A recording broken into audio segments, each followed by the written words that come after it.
Not long ago, I experienced my very first Vidovdan. At the time, I could not articulate exactly why this holiday left such an impact on me.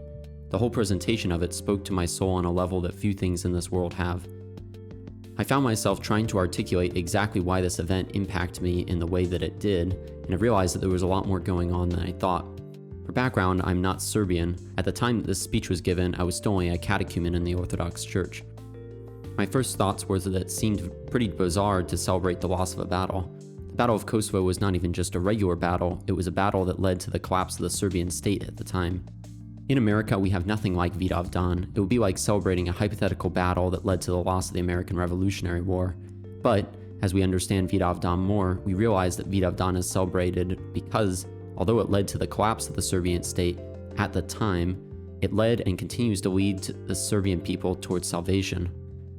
In St. Nikolai Velimirovic's interpretation of the Battle of Kosovo, Tsar Lazar asks an angel why Serbia was destined to fall.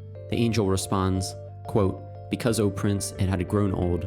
According to the logic of creation, everything that grows old in this universe of yours must be removed and be replaced with something new," end quote. The angel continues further, quote, "It has not failed because of a chronological old age, but because of the poison that it had been holding and accumulating in itself. This poison has worn it out and has caused it to wrinkle. For the feudal lords of Serbia, the country has outgrown the soul. Therefore, the Spirit of God has abandoned them and has withdrawn into the soul of the people," end quote. The angel even goes on to say that, quote, "The saints of Serbia themselves, with Saint Sava at their head, were praying and beseeching the all-seeing God to permit the fall of the temporal inheritance of their people, only so that the soul of the people might be saved from eternal death," end quote. To someone entrenched within the modern world, this concept of suffering being anything other than bad is extremely alien. In fact, the presence of suffering leads some people to even believe that God does not exist. But here, we have a prime case where suffering is not only good, but it is salvific. Here is where I began to really understand the meaning of Vidovdan, but more importantly, why it is so strange. The message of Vidovdan is antithetical to our current society. The irony, though, is that in the West, but in particular in America, we are engaged in our own very Vidovdan. This Vidovdan does not so much have a physical battlefield as it has a spiritual one. Here's where I really began to understand the meaning of Vidovdan, but more importantly, why it is so strange. The message of Vidovdan is antithetical to our current society. The irony, though, is that in the West, but particularly in America, we are engaged in our very own Vidovdan. This Vidovdan does not so much have a physical battlefield as it has a spiritual one. While in some cases, this country is being invaded by an outside force, the real invasion has happened internally. In one theater of battle, we have the collapse of community in this country. We face an epidemic of loneliness. So many people, especially young men around my age, are completely isolated. They might have loose relationships with people online, but in real life, they are on their own. People are looking for community, but they cannot seem to find one. The detachment of individuals from community leads to a host of negative outcomes.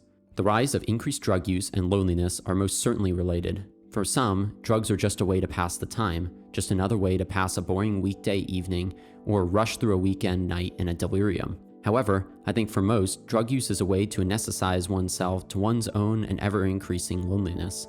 If we are not sober, we are not fully aware of ourselves. Time begins to slip through one's hands like fine sand. We pass through the moments, but we are not present in these moments.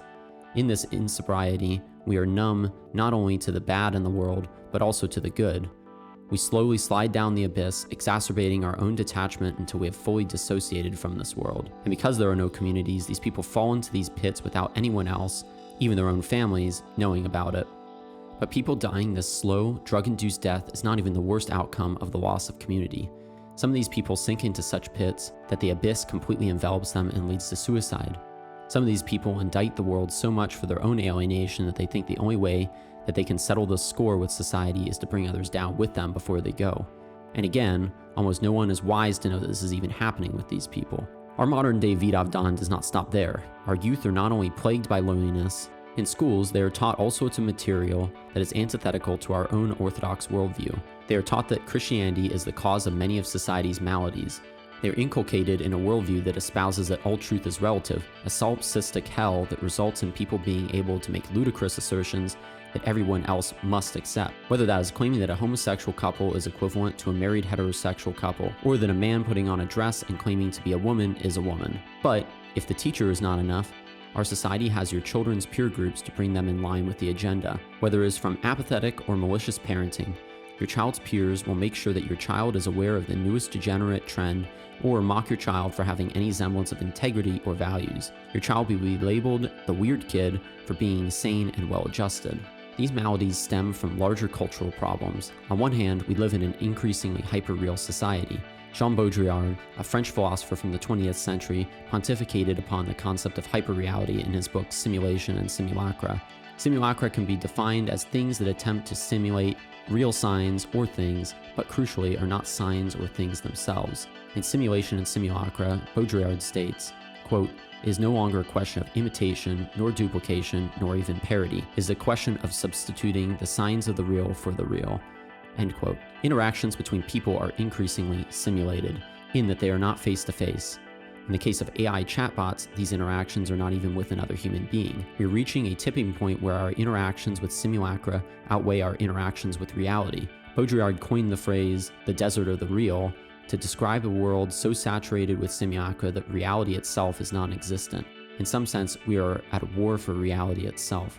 For the little bit of reality that does remain, our society has a pill for every, quote, problem.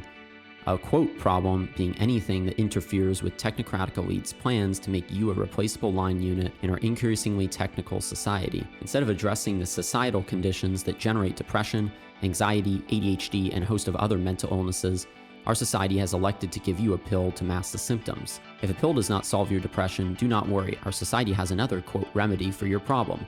Stuff. In America, you can buy a truck full of useless stuff to try to fill the void that sits in your soul.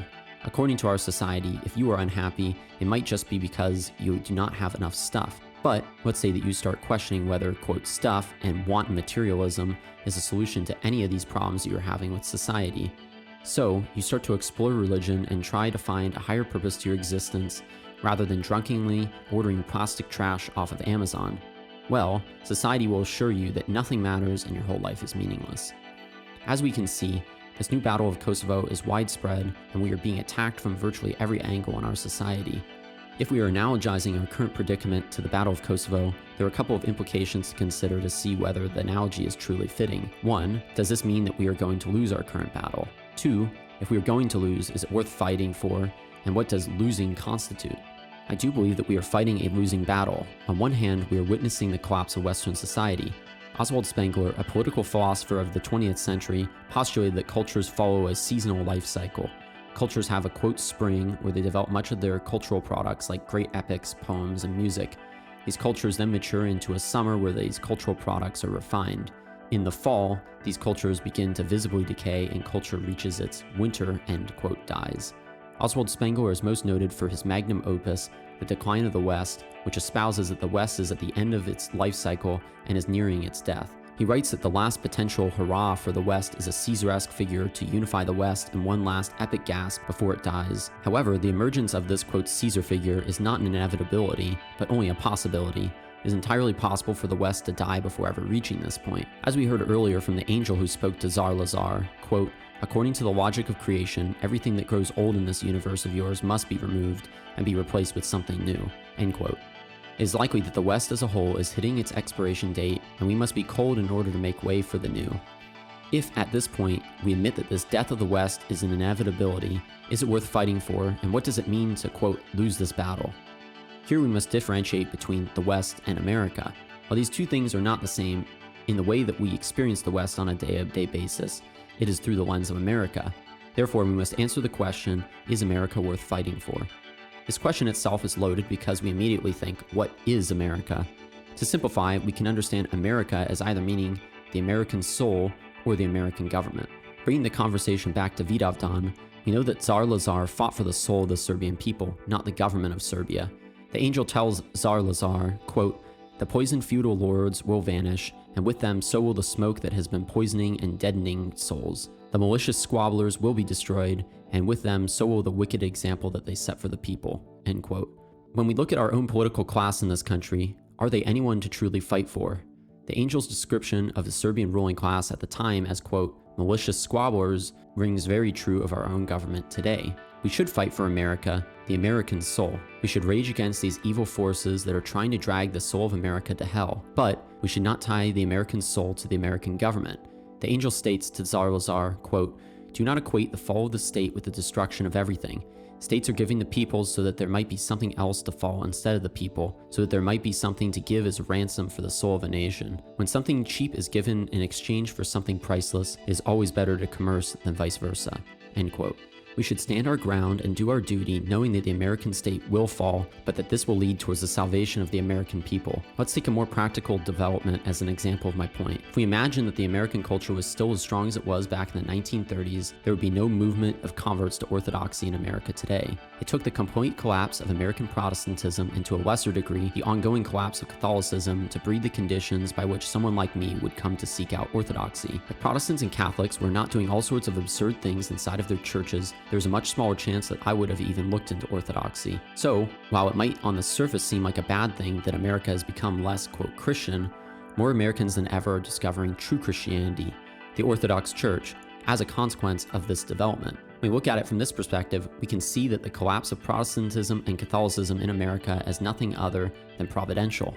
These other groups needed to fall apart so that people could come to the actual truth. We can now answer the final part of the second question. What does losing this battle mean? Losing this new battle of Kosovo means the culling of much of the maladies that plague our culture and nation today. The angel states to Tsar Lazar, quote, "They will cleanse their souls of the world and will free them from the leprosy of materialism, with which their flesh has been fattened by the natural spirit and the spirit of hell." End quote. Losing this battle almost certainly means the collapse of the American state, at least in any form that we would recognize it. The circumstances that we face are daunting, but our resolve should be unwavering. We can sit here and lament our perceived, quote, unjust historical timing, or we can honorably fulfill our place in history that God himself has granted to us. In Oswald Spengler's book, Man and Technics, he states, "We are born into this time and must bravely follow the path to the destined end. There is no other way. Our duty is to hold on to the last position without hope, without rescue, like that Roman soldier whose bones were found in front of the door in Pompeii, who, during the eruption of Vesuvius, died at his post because they forgot to relieve him. That is greatness. That is what it means to be a thoroughbred.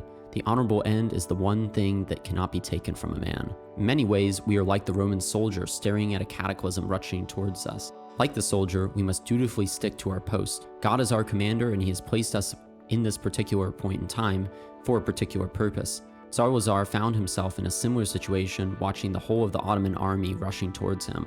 But, contrary to what Spengler states, we do have hope. Our hope just does not lie within this world. As bitter as our lives may become, we know that if we hold steadfast according to God's will, we will find the eternal kingdom.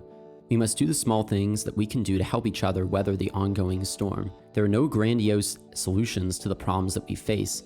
The solutions to the problems we face are simple and humble. We must make an effort to make our church an ark for those seeking refuge from cultural onslaught.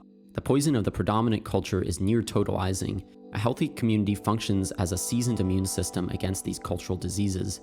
We must excise the cancer of hyper-individualism from ourselves. Trying to face these problems as pure individuals is akin to a single man thinking that he can stop a tsunami. We need to think of ourselves as individuals that exist within the larger collective of our community. This mentality is radically different than the mentality that we have been indoctrinated with in America. It will require a personal sacrifice. At times, we will have to subjugate our personal will for the collective good of our Orthodox community. But this act should not be anything new to us as Orthodox Christians, because we are always coming across situations where we have to subjugate our own will to God's will. If we can do these things and put our faith in God, our successors will come out of this situation with their souls intact, much like the Serbian people after centuries of Ottoman rule. Our situation is dire, but these are precisely the kind of times when God blesses the world with many great saints. We will be tested, but in these trials, we will be granted eternal crowns from God. As we face this battle, we remember the words of Tsar Lazar. The earthly kingdom lasts only for a brief time, but the heavenly kingdom always and forever.